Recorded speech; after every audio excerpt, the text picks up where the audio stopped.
Where do I even begin? Hey there, creepy peeps.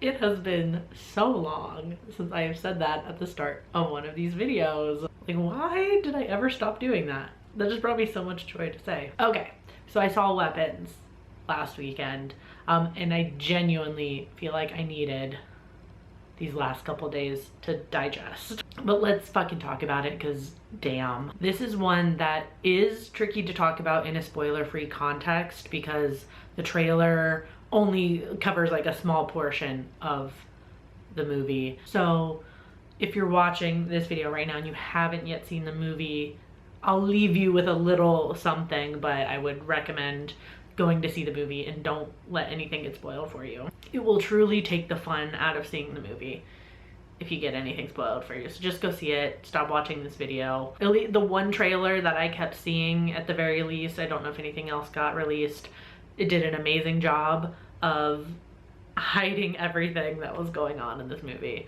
And I very quickly realized when I sat down to watch this and the movie started that I had no idea what I was in for, in the best way.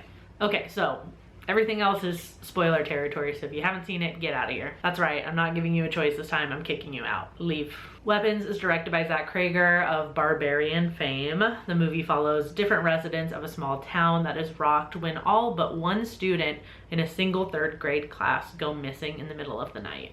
As I said before, the trailers did an incredible job of concealing all the twists in this movie. And I love adding to the proof that it's not only like possible to make a trailer without revealing everything, it's so easy to do. Looking at you, Blumhouse. I'm looking at you.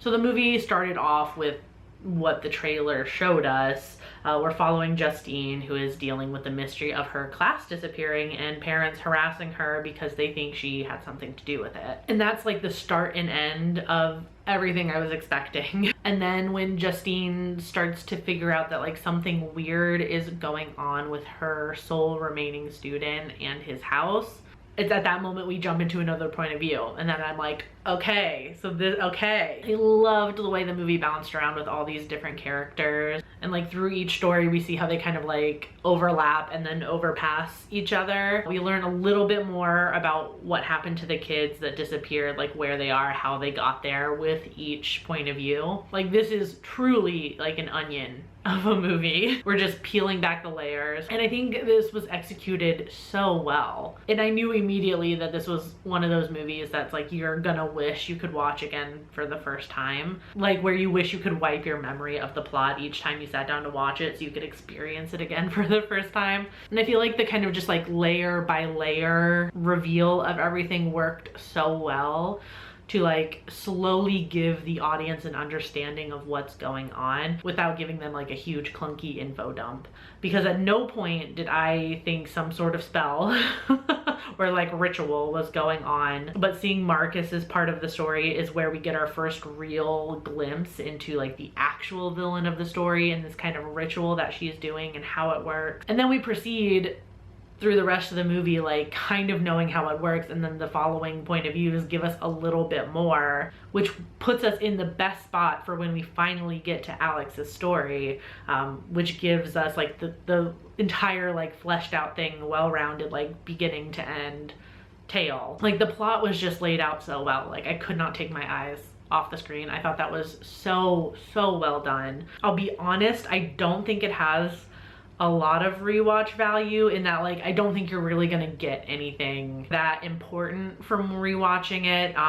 It's one that's so fun that you're going to want to rewatch it, if that makes sense, but still such a well laid out movie. I also really love the balance between comedy and horror. I didn't know that comedy would play such a big role in this movie going in, but it was a very welcome surprise. Comedy and horror are two sides to the same coin. I love a good horror comedy, especially when it's comedy in the context like it is in this movie, where the majority of it comes from like really like quiet, kind of like mundane things, kind of like a Napoleon Dynamite sense of humor.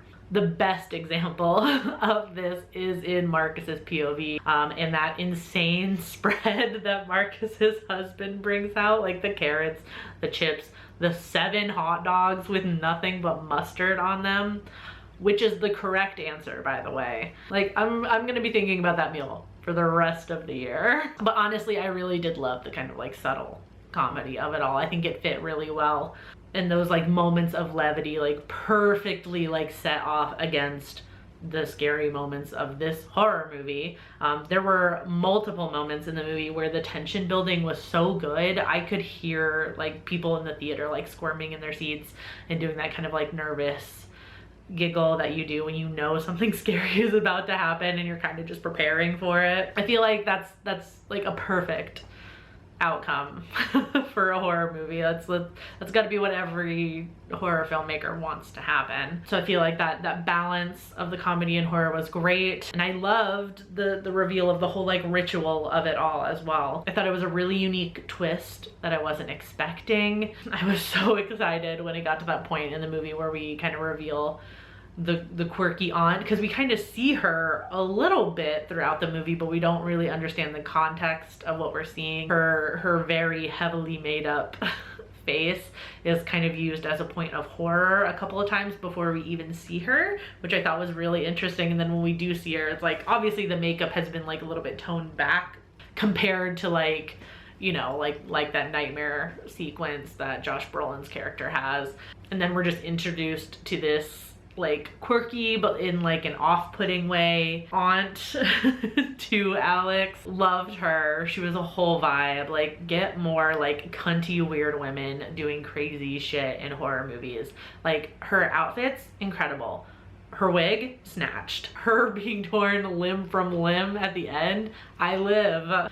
Overall, Weapons was just a really, really great surprise. Like, I know it was one that a lot of us were anticipating, but I think it was still a surprise in that none of us knew that this movie would be like quite the way it turned out. Another great entry for original horror movies in 2025, honestly. Can't wait to hear what y'all thought about Weapons in the comments. And if for some reason you didn't listen to me and you watched till the end with the spoilers, I take no responsibility if you end up going to see the movie. It just won't be as fun, honestly. It probably won't be. I hope you enjoyed this video. I will see you next week with more horror movie content. Until then, stay strange. Bye.